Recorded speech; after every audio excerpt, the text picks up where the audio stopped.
Body man, it's your boy Architect Nice in the building, man. We is back again with another video.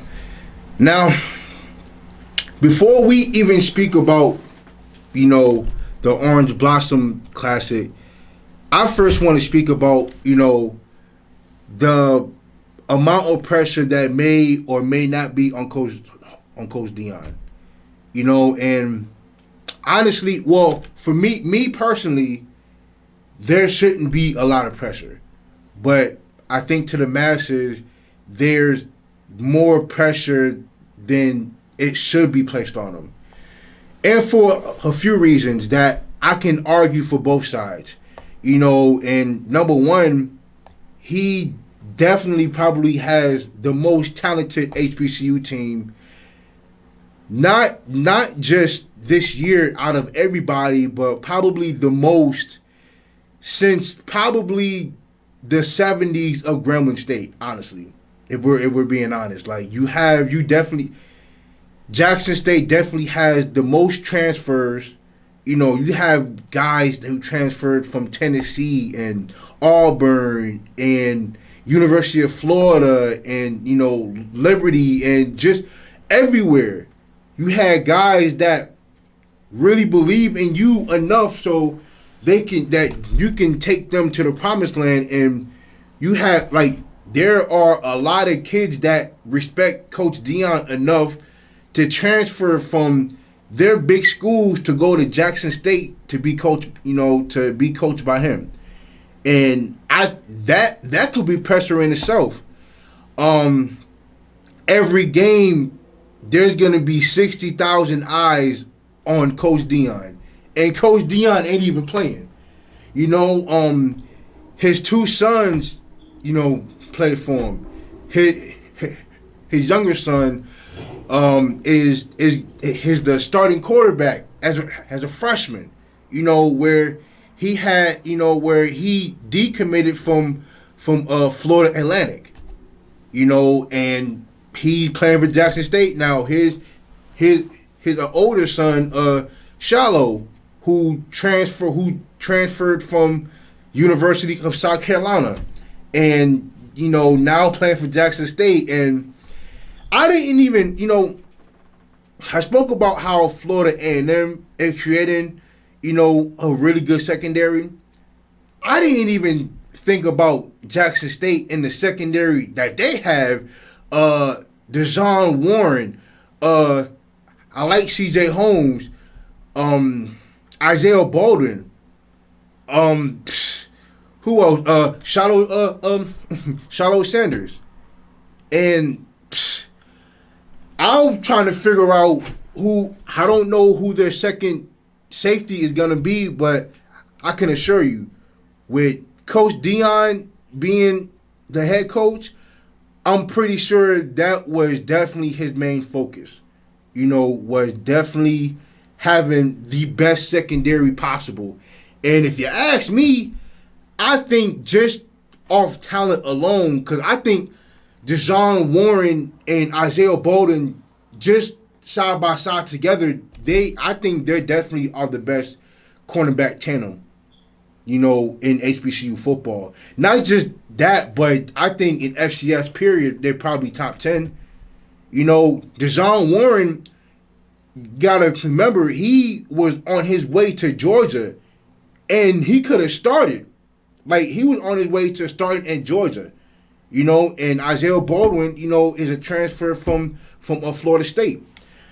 So I think that's pressure in itself to, him having one of the best teams, the best talented teams in HBCU football. And if that didn't tell the story, how many games you're gonna be premiered on ESPN? They have 8 ESPN games. That's more than than everybody on the MEAC, than the rest of the teams on the SWAC, on the SIAC, NCIAA. I'm talking combined. I'm not talking about ESPN Plus. I'm talking about ESPN 2, ESPN 3, and ESPNU. I'm talking about the big time ESPN network. So I think, and it's not like Jackson State has an easy schedule. Their schedule is not easy at all. Like Florida A&M is gonna be a really good opponent, and after them you got Tennessee State, and then right after that you got Louisiana Monroe. So their first three games are on ESPN, and I think that could really tell the tale of the story and how their season may go. And then, not to mention, you still got Alabama A&M on the schedule, who just went undefeated in the spring season and won the SWAC championship. And you also got Southern University, and last game of the season, you have Alcorn State, who Trigger Man Harper is gonna have a point to prove after the performance he had this past Saturday. So the schedule ain't easy, like not even a little bit. So for me personally, I don't think Deion Sanders should have so much pressure put on him his first full season. But I think it's definitely gonna tell the story of where HBCU football is going to be headed, I think, within the first three games, because Louisiana Monroe is probably their hardest team, or is definitely going to be the hardest team on their schedule. And hold up, and speaking of Southern University, we ain't going to forget that Southern has probably the best defensive player in HBCU football in Jordan Lewis. And not even just the best defensive player in, we're talking about he's probably top 5 in FCS defensive lineman. So I think, I think anybody is gonna have a hard time with Southern, But Jackson State definitely gonna have a time on their hands this year with the teams that they have on their schedule. So, but I think everybody is waiting for Jackson State to fail so that they can have something to say about Deion. Because I think, look, Deion brought is bringing a lot of attention to HBCU football. And I think it's absolutely wonderful. And it's not just football. Like, it's all HBCU sports, period. Like, if you saw over the summer, how many players signed to play basketball at HBCU. You see what Tennessee State is doing in basketball. Howard signed two 4-star recruits. So I think Deion Sanders really set the standard for what HBCU sports could become. So realistically, everybody is saying, oh, if Jackson State don't go undefeated, then it's a failure. No.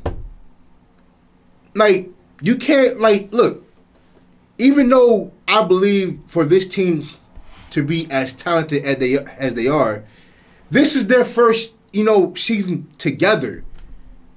You know what I'm saying? So it's like in the NFL, you can have the most talented team, but it's not always going to translate into a championship the first time.